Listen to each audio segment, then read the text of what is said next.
Assalamualaikum warahmatullahi wabarakatuh. Bismillahirrahmanirrahim. Saudara, yang menjadi kebanggaan bagi setiap orang manakala nanti akan berakhir dengan derajat muttaqin, bertakwa kepada Allah Subhanahu wa taala. Muttaqin merupakan sebutan bagi orang-orang yang bertakwa yang di dalamnya terpenuhi tiga unsur pokok: iman, Islam, dan ihsan. Semua orang pasti mengharapkan begitu. Namun untuk bisa sampai ke titik itu kan destinasi akhir. Kita perlu menapaki paling tidak 5 anak tangga yang tidak boleh kita lewati. Kelima anak tangga itu yang pertama adalah mu'ahadah. Mu'ahadah berarti mengingat-ingat janji kita kepada Allah Subhanahu wa taala. Jauh sebelum kita dilahirkan ke dunia, sebenarnya kita sudah mengadakan dialog primordial dengan Allah Subhanahu wa taala. Allah mengatakan, "Alastu birabbikum?" Bukankah aku ini adalah Tuhanmu? Qalu, semua ruh yang ada di alam arwah itu menjawab, "Bala syahidna." Itu artinya setiap manusia yang lahir ke dunia seyogyanya bertauhid kepada Allah Subhanahu wa taala. Aplikasinya paling tidak dalam sehari semalam kita mengikrarkan janji kepada Allah Subhanahu wa taala. Iyyaka na'budu wa iyyaka nasta'in. Setidaknya 17 kali di dalam melaksanakan sholat fardu ucapan itu harus ada. Yang kedua, untuk sampai ke titik muttaqin kita perlu untuk menanamkan sikap muraqabah.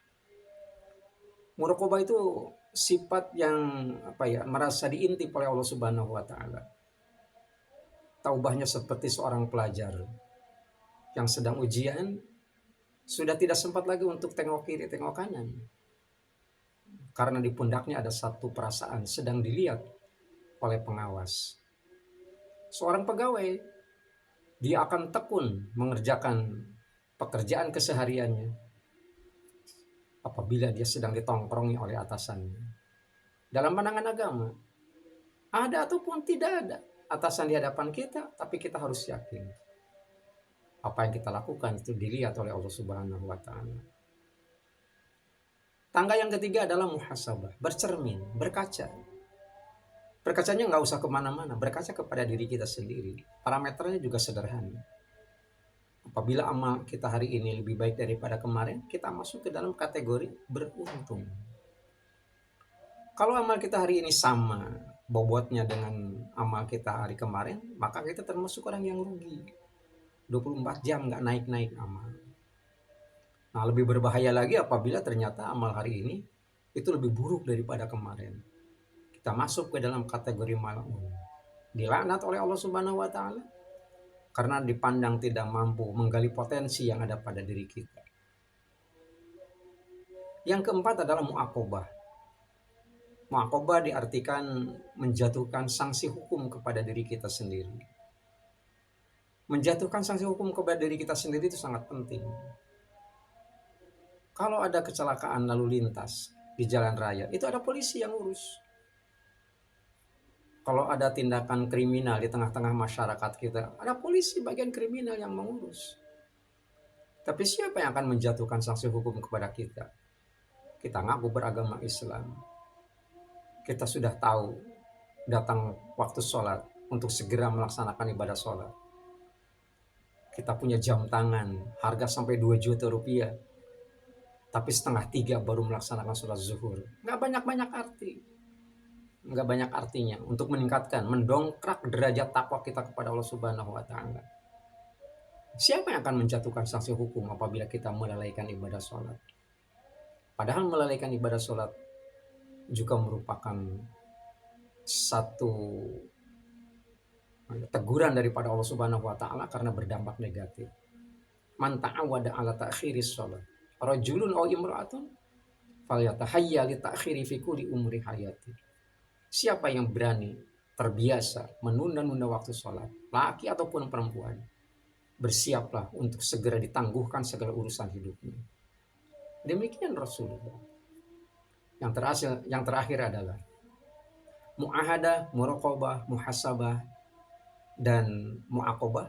Saya ulangi, mu'ahadah, muraqabah, muhasabah, dan mu'aqabah itu tidak akan berjalan efektif diterapkan pada diri kita manakala kita tidak melakukan yang kelima, mujahadah, serius di dalam melaksanakannya.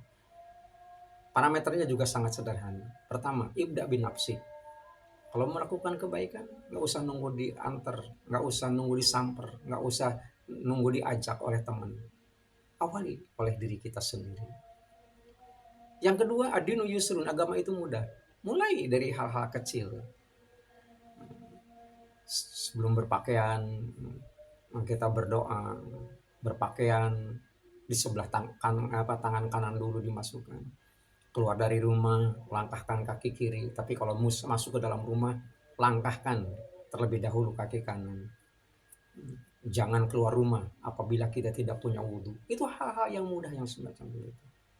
Yang terakhir adalah kalau kita sudah meyakini apa yang kita lakukan besar manfaatnya bagi kehidupan, la tu'akhir amalal yaum ilal ghad. Jangan ditangguhkan sampai keesokan hari. Laksanakan mulai hari ini. Dengan cara demikian, setahap demi setahap, derajat mutakin, derajat orang-orang yang takwa itu akan diperoleh dengan sebaik-baiknya. Demikian, mudah-mudahan bermanfaat. Assalamualaikum warahmatullahi wabarakatuh.